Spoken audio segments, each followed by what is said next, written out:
एक छोटे से गांव में राघव और उसकी बहन संध्या रहते थे। राघव और संध्या गरीब थे, लेकिन उनके दिल में अमीरी की तरह प्यार और साहस था। उनके माता पिता की मृत्यु के बाद वे एक छोटे से घर में अकेले रह गए थे।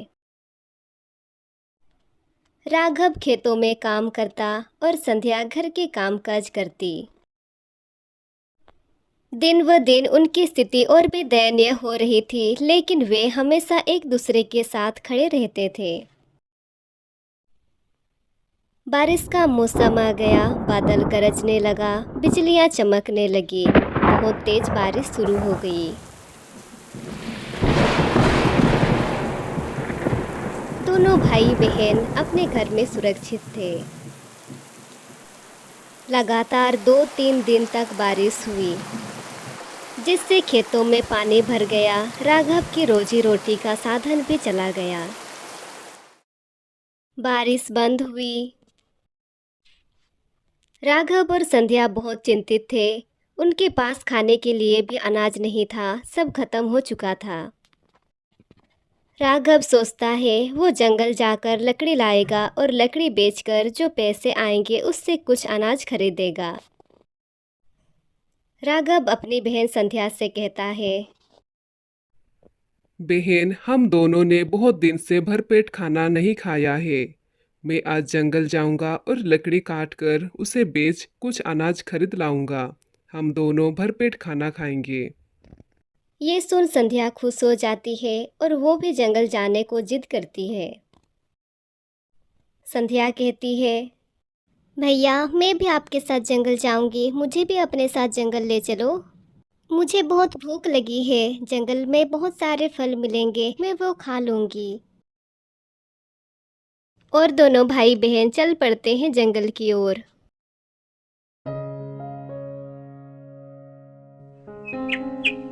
जंगल बहुत शांत और घना था। पंछियों की चहचहाहट सुनाई दे रही थी। ठंडी ठंडी हवाएं चल रही थी, जिससे पेड़ की डालियां हल्की हल्की हिल रही थी। जंगल इतना शांत था कि उनके कदमों की आहट वो सुन पा रहे थे। कुछ दूर चलने के बाद राघव लकड़ी काटना शुरू करता है। संध्या को जोर की भूख लगी थी। वो कई दिनों से भरपेट खाना नहीं खाई थी। वो इधर उधर देखने लगती है फल की तलाश में। संध्या फल की तलाश में जंगल में घूमने लगी। बहुत ढूंढने के बाद भी उसे एक भी फल नहीं मिला। संध्या को बहुत भूख लगी थी। इतने में संध्या को एक पेड़ के नीचे एक अंडा दिखा।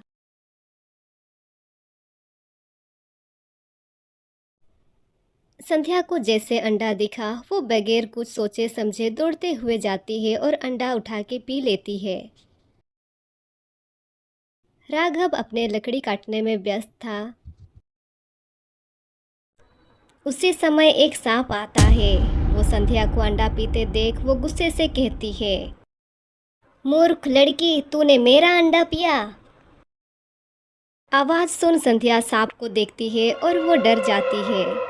बोलने वाली सांप संध्या ने कभी नहीं देखी थी। सांप कहती है, तूने मेरा अंडा पिया, मैं तुम्हें श्राप देती हूँ, तू हमेशा के लिए आधी इंसान और आधी सांप बन जाएगी। ये कहते हुए सांप वहाँ से चली जाती है। संध्या डर के मारे अपने भाई को चिल्लाती है, भैया मुझे बचा लो।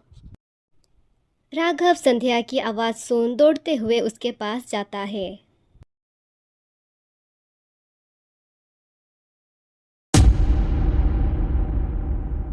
जैसे ही राघव संध्या को देखता है वो डर जाता है। संध्या का शरीर आधी सांप और आधी इंसान के रूप में थी। संध्या डर के मारे रो रही थी। राघव कुछ समझ नहीं पा रहा था, आखिर संध्या की ऐसी हालत कैसे हुई। राघव संध्या से पूछता है, तुम सांप कैसे बन गई? संध्या कहती है, भैया मुझे बहुत भूख लगी थी, मैंने बहुत फल ढूंढे लेकिन मुझे एक भी फल नहीं मिला।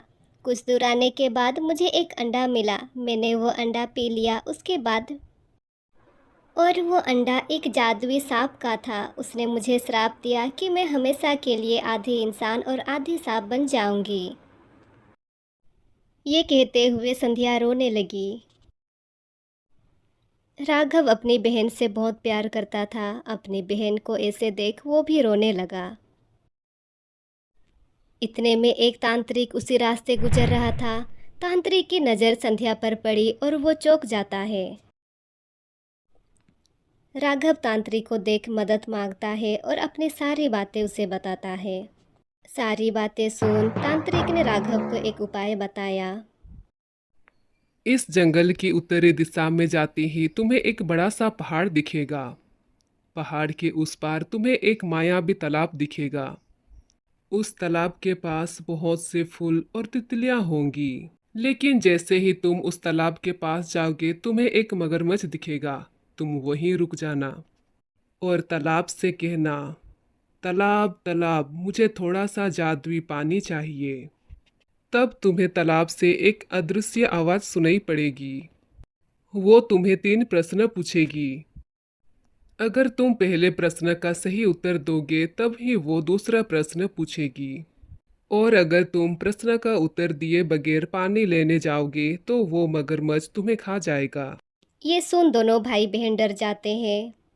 तांत्रिक कहता है, अगर तुम पानी ले आओगे तो तुम्हारी बहन पानी पीकर ठीक हो जाएगी।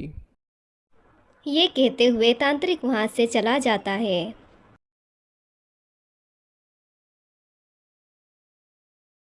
राघव अपनी बहन के लिए वहाँ जाने का फैसला लेता है और समय जाया ना करते हुए वो तालाब की ओर चल पड़ता है।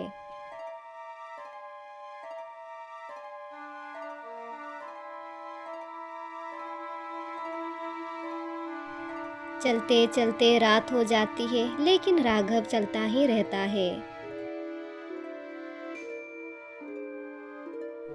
उधर संध्या एक गुम्फे में छुपी हुई होती है। बहुत समय चलने के बाद राघव को पहाड़ के नीचे एक तालाब दिखता है। तांत्रिक ने जैसे कहा था जादुई तालाब के पास एक मगरमच्छ था जो जादुई तालाब की सुरक्षा करता था। तालाब की चारों ओर रंग बिरंग फूल थे और तितलियां उड़ रही थी। चारों तरफ घनी अंधेरी छाई हुई थी। राघव डरा हुआ था वो प्रश्न का सही जवाब दे पाएगा या फिर नहीं। अगर वो प्रश्न का सही जवाब दे नहीं पाया तो हमेशा के लिए उसकी बहन सांप बन जाएगी। तांत्रिक ने जैसे कहा था वो तालाब से थोड़ी दूर में खड़ा होता है और डरते हुए कहता है, तालाब तालाब मुझे थोड़ा सा जादुई पानी चाहिए। तालाब से एक रहस्यमयी आवाज़ सुनाई पड़ी। ठीक है, लेकिन पहले तुम्हें मेरे प्रश्नों का जवाब देना पड़ेगा।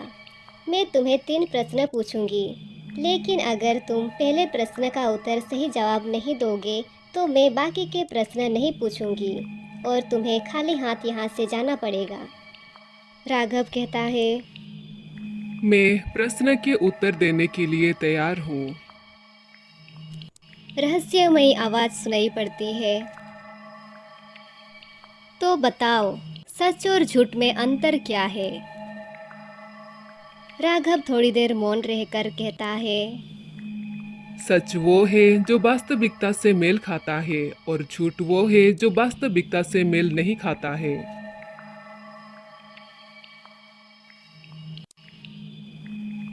तालाब ने माना कि राघव का उत्तर सही था। फिर तालाब ने दूसरा प्रश्न पूछा, सच्ची खुशी क्या है? सच्ची खुशी वह है जो हमें दूसरों की भलाई करने से और उनकी खुशी से मिलती है, ना कि अपने स्वार्थ से। तालाब ने ये भी सही माना। अब तालाब ने अंतिम प्रश्न पूछा,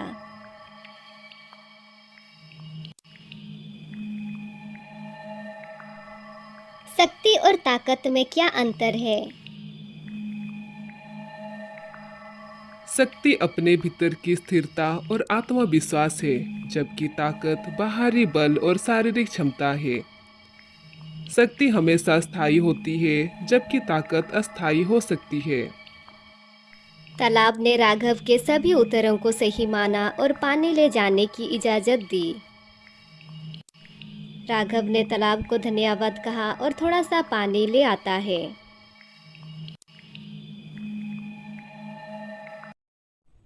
राघव को लौटते लौटते सुबह हो जाती है।